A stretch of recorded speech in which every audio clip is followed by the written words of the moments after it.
I remember the first time she looked at me as if she already knew how it would end. Not a smile. Not even a word. Just that still, quiet look, like she'd seen this before and was waiting for me to catch up. Her name was Elise. She wasn't trying to be noticed, not really.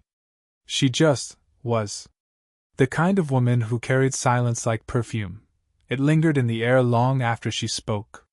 She sat near the window that evening, her hair tied loosely, the soft fall of light catching the side of her neck. I remember the curve of her hand against the coffee cup, the faint tremor when she set it down. And me, I was just the one who couldn't stop watching her. It wasn't the kind of attraction you talk about with friends. It was quieter, heavier. Like the air right before rain. I told myself I was being polite when I asked if she wanted the seat by the heater. She looked up then, her eyes lifting slowly, measuring. "You think I'm cold?" she asked. I shrugged, awkward. "You look like you might be." Her lips pressed into something that almost became a smile. "I'm fine," she said, but she didn't move. The silence after felt too long, like neither of us knew what to do with it. When she finally did speak again, it was softer. "You shouldn't stare so hard." "I wasn't." "You were." Her tone wasn't unkind, just factual, like she was reminding me of something she'd already accepted. My throat went dry. I wanted to look away, but couldn't. She did it for me, turning her gaze back to the rain outside, fingers tracing a circle on the table. We didn't talk for a while after that. Just the sound of rain tapping on glass, a chair creaking when she shifted, her breath too close when she leaned forward. She asked what I was reading. I told her it didn't matter. She asked again. And when I read the first line aloud, my voice caught somewhere between apology and confession, she smiled. "That's not a bad way to start," she murmured. "But you said it like it meant something to you." I didn't know how to answer that. Maybe it did. Maybe everything did, with her sitting that close. When she laughed, low, quiet, a little unsure, I realized I hadn't heard a sound like that in months. She told me she taught piano once, before she got tired of waiting for people to listen. I told her I used to play badly. She said, "Show me your hands." I hesitated. Then I did. She turned my wrist gently, studying it like she was reading a map she'd seen before. Her thumb brushed the line of my palm, just a touch, nothing more. But I swear I could feel it all the way up my arm. "Too tense," she said, almost whispering. "You hold too much back." I wanted to say something clever, something that would make her keep looking at me like that. But the words wouldn't come. Just the sound of the rain again, and the way her hand didn't quite let go right away. Then, a voice from the back of the cafe. Someone calling her name. She froze. Just for a second. Her eyes met mine, steady, unreadable. And that's when she said it, quiet enough for only me to hear. "If you walk away, don't come back." The door opened. Cold air slipped in. I didn't move. She didn't come back the next day. Or the one after that. I told myself it didn't matter, that I barely knew her, that it was ridiculous to think about a woman who'd spoken maybe 20 sentences to me. But I kept returning to the same cafe, same corner seat, same hour. I'd pretend to read, half watching the door like I wasn't waiting. When she finally appeared, 3 days later, she looked different.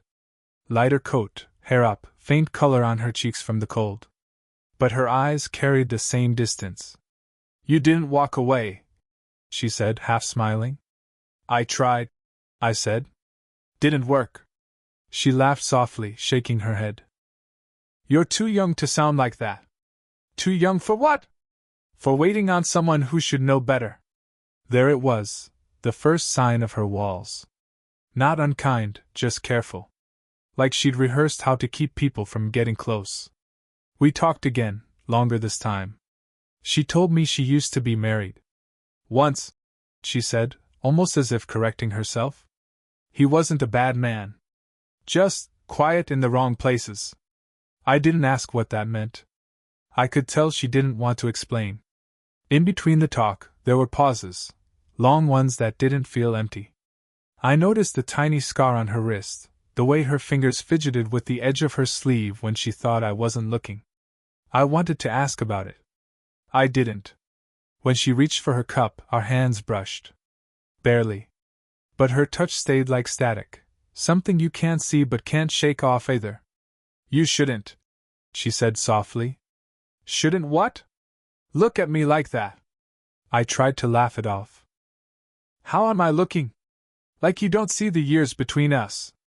I wanted to say I didn't care, that I noticed, yes, but not in the way she thought. The lines near her mouth, the way her voice dipped when she spoke my name, those things pulled me closer, not away. But instead I just said, I'm not sure that's a bad thing. Her eyes flicked down, avoiding mine. It might be. Outside, the rain had started again, soft and persistent. She turned toward the window, her reflection overlapping mine in the glass. Two people who shouldn't be sitting this close. I told her I didn't usually talk to strangers this much. She smiled. Neither do I. That's what makes this dangerous. The word dangerous hung there, heavier than either of us meant it to be. When she stood to leave, she hesitated. Her hand reached out, brushed a bit of lint from my shoulder, a meaningless gesture, except for how long her fingers stayed there. Good night, she whispered. And then, before walking away, she added, not looking at me, don't wait this time. But as the door closed behind her, I already knew I would doubt I was walking past the library, rain-soaked and late, when I spotted her inside, standing near the philosophy shelves, a scarf loose around her neck. She was reading, completely still, lips moving slightly as she traced a line of text with her finger. I stopped in the doorway like a fool, heart hammering, hoping she wouldn't look up. She did. Following me now? She asked when I finally walked in. Just bad timing. Or good, she murmured, closing the book.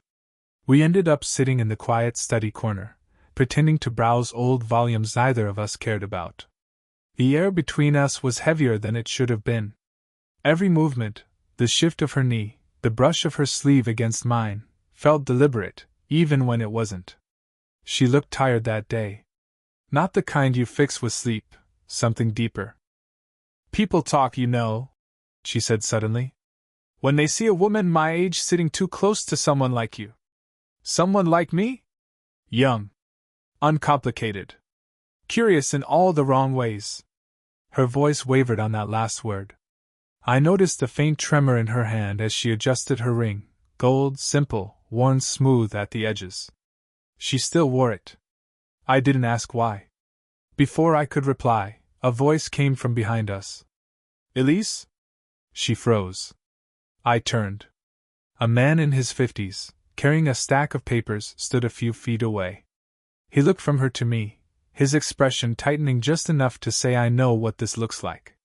Daniel, she said too quickly. I was just helping him find a book. The lie was small, but it stung. He nodded stiffly, muttered something polite, and left. But the silence he left behind didn't go anywhere. Elise pressed her lips together, exhaled through her nose, then whispered. This is exactly what I meant. I didn't do anything wrong. She looked at me then, really looked. That's what makes it worse. Her words hit harder than I expected. I wanted to defend myself, tell her I didn't care what anyone thought, that I just wanted to be there, near her. But all I managed was, then stop meeting me. Her eyes softened.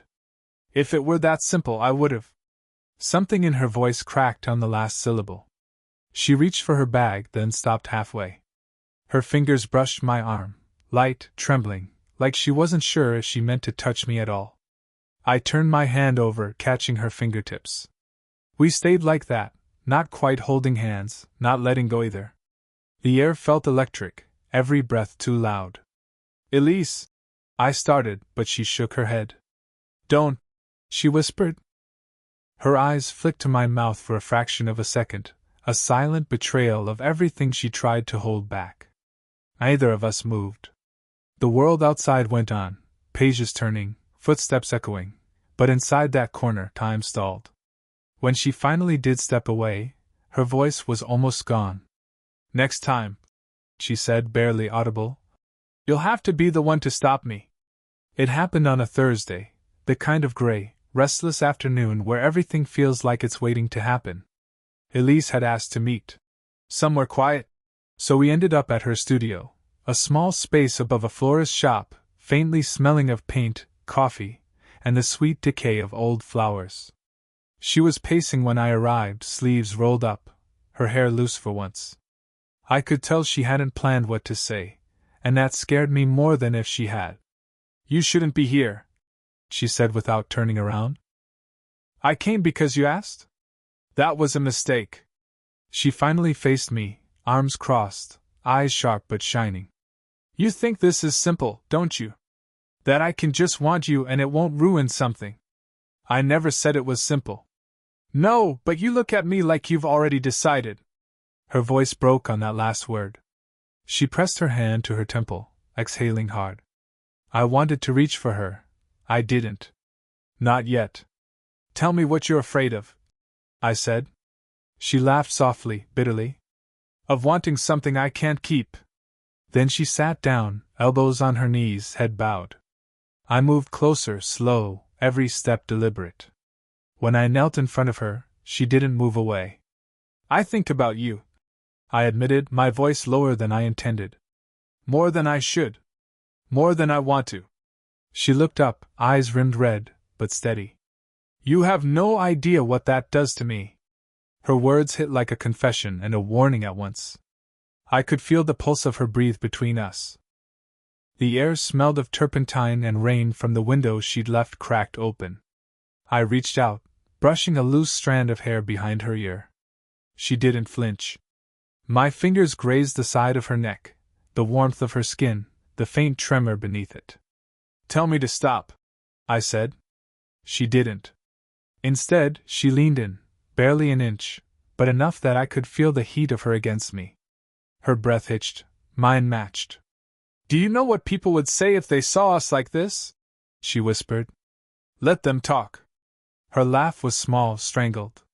You think you're brave. But you're not the one who'll be judged. I don't care. You will. Her hand found my chest, flat against it, fingers curling slightly, not pushing me away, not pulling me closer either. You shouldn't look at me like that, she said again, softer this time. Then stop standing so close. That made her smile, a quiet, pained smile that said she was done pretending. The rain started harder outside, tapping against the glass like a second heartbeat. She leaned in just enough that our foreheads touched, her lips hovering, her whisper barely brushing my mouth. This can't happen, she breathed. And then, a knock at the door. Both of us froze. The knock at the door didn't stop. 3 sharp raps, impatient. Elise pulled back, breath unsteady, hand still hovering near my chest. Stay quiet, she whispered. The voice outside was a woman's, older, firm. Elise? You left your phone downstairs again. Elise swore under her breath, then straightened, smoothing her hair with shaking fingers. I saw her slip something from the table, her phone, and glanced at the name flashing across the screen before silencing it. When she finally opened the door, a woman in a long coat stood there, late 50s maybe, sharp eyes, familiar somehow. I called you 3 times, the woman said. Are you all right? Elise forced a smile. Just working. Her tone was practiced calm, but her shoulders had stiffened. I recognized the same guardedness I'd seen that first night in the cafe, the one that meant she was protecting something fragile. The woman's gaze shifted past her, to me. Oh, she said, with a pause heavy enough to mean everything. I didn't realize you had company. Elise, I started, but she cut me off with a look. This is Michael, she said quickly. He's helping me catalog some materials. The lie came too easily. The woman smiled tightly. I see. She lingered a second too long, then turned. Don't forget the committee meeting tomorrow. They're expecting you. When the door closed again, Elise's posture collapsed. She leaned against it, eyes closed, breathing hard. Elise, I said carefully. Who was that? My sister, she said, voice flat. She runs the board for the foundation. She thinks I'm rebuilding my life. The words hung there, vague, incomplete. I waited. She finally looked at me, something breaking in her expression. I didn't tell you the truth, she said. About my marriage. I wasn't the one who left. I felt the floor shift beneath us. She left me, she continued, years ago. For someone younger. I told everyone I ended it, easier that way. She let out a small, humorless laugh. I thought I was past it. Then you walked in, and suddenly I was 25 again, waiting for someone who never showed up. The confession wasn't what I expected. It wasn't jealousy or guilt, it was shame, raw and quiet. I took a step closer, but she backed away. Don't, she said. You make me forget who I'm supposed to be. I'm not trying to. But you do, she said, almost a whisper. And if she finds out, if anyone does. Her voice trailed off as I closed the distance between us. My hand brushed her sleeve, and she shivered, not from cold, but from being seen too clearly.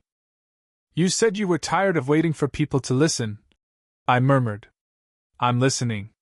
Her eyes filled, not tears exactly, but something heavier. This isn't about you anymore, she said. It's about what happens if I let myself want this. We stood close enough that the air between us trembled. She reached up, her fingers grazing my jaw, a touch full of apology and need. Then she whispered, barely audible. If I ask you to leave now, and you don't, everything changes. I didn't move. The storm came the next night. Real rain this time, heavy, relentless, spilling through the gutters like the sky had finally decided to break open. I told myself I wouldn't go to her. I even made it to the end of my street before turning back, soaked, pulse pounding with something between dread and need. When she opened the door, she didn't look surprised, just tired, eyes shadowed but steady. The light from her hallway framed her like a painting, bare feet, sweater falling off one shoulder, silence heavy enough to drown in. I told you not to come, she said. I know. Her hand tightened on the door, knuckles pale. And if I let you in? I don't think either of us walks away the same. She stared at me for a long moment. Then, without another word, she stepped aside. Inside, the room was dim, one lamp on, rain whispering against the windows. My clothes dripped onto her floor. She handed me a towel, her fingers brushing mine. Neither of us spoke. The air between us was a live wire. Finally, she said, Do you ever stop? Stop what? Looking at me like I'm something you could save. I'm not trying to save you. She let out a shaky breath. Then what are you doing? I took a step closer. Trying not to want you. Her laugh was quiet, breaking halfway through. You're terrible at it. When I reached for her, she didn't move. My hand hovered near her jaw, close enough to feel the warmth radiating off her skin. Her eyes flicked up to meet mine, cautious, searching. You'll regret this, she whispered. Maybe. Her breath trembled. And you'll think it meant something it didn't. Then tell me it doesn't. She didn't. Instead, she stepped forward, closing the space between us until her forehead rested against my chest. The sound of rain filled the silence, steady, relentless. I could feel her heartbeat through her sweater, quick and uneven against my ribs. I've spent years trying to be untouchable, she murmured. And now you're standing here, and I don't even remember why. I cupped her face gently, brushing a strand of hair from her cheek. Her eyes fluttered closed, the smallest sigh escaping her lips. Not surrender, not yet, but something dangerously close. She lifted her face, just enough that our breath mingled. A heartbeat. 2. The moment stretched thin, trembling on the edge of collapse. And then she whispered, If we do this, there's no pretending after. I don't want to pretend. Her eyes opened, clear now, resolute, as if she'd finally stopped fighting herself. She reached up, her palm against my neck, pulling me closer until the distance between us vanished. Not a kiss, not yet, but the inevitability of it hanging there, alive and irreversible. For the first time, either of us moved away. She looked at me, really looked, and said softly, almost to herself, "Now you understand." The morning after the storm, the world felt quieter, washed clean, almost fragile. The streets outside her window were still wet, and the scent of rain lingered on everything. Elise sat beside me on the small couch, wrapped in a blanket, her hair damp against her cheek. Neither of us spoke for a while. The silence wasn't awkward anymore, it felt like something earned. She traced a line across my palm with her finger, the motion slow and thoughtful. "You stayed," she said softly. "You didn't ask me to leave." Her lips curved into something between a smile and disbelief. "I didn't think you would." We sat like that, the air heavy with the echo of everything we hadn't said. I could still feel the tension from last night, not gone, just different now, like a flame that had burned down to a steady glow. "Elise," I said, unsure where to begin. "You don't have to be afraid of this." She looked at me, really looked, eyes steady, guarded but softer than before. "You think fear just disappears because you stayed?" "No," I said. "But maybe it's not just yours anymore." Her eyes glistened, and for a long time she said nothing. Then she leaned back against the couch, exhaling. "You remind me of everything I used to want before I decided it was too late to want anything. It's not too late. Maybe not for you." She turned her face toward the window. I could see her reflection in the glass, the faintest smile, small and sad. I reached over, brushing a strand of hair from her face, my fingers lingering just long enough to feel her shiver. "Do you regret it?" I asked. Her voice dropped to a whisper. "Not 1 second. That was all I needed." She shifted closer until her shoulder pressed against mine. The warmth of her skin through the fabric felt grounding, real. I could hear her heartbeat, slow and steady now. She tilted her head, resting it against my chest. "This doesn't make sense," she murmured. "Most things worth having don't." She laughed quietly, the sound muffled against me. I wrapped my arm around her, drawing her in until the blanket covered us both. For a while, neither of us moved. The world outside kept going, the city waking up, distant car horns, a dog barking somewhere. But in that room, time stretched thin again, kind and unhurried. Eventually she whispered, "People will talk." "Let them," I said. "And you?" "I'll still be here." She tilted her face up, just enough that our eyes met again, not with the desperate intensity from before, but something gentler, honest. She smiled, the kind that starts in the eyes first. Her hand found mine, fingers lacing together naturally, as if that's where they'd always been meant to rest. No promises. No declarations. Just quiet understanding. Outside, sunlight broke through the clouds, spilling across the room like a quiet ending. Elise closed her eyes and whispered, "Then stay." And this time, I did.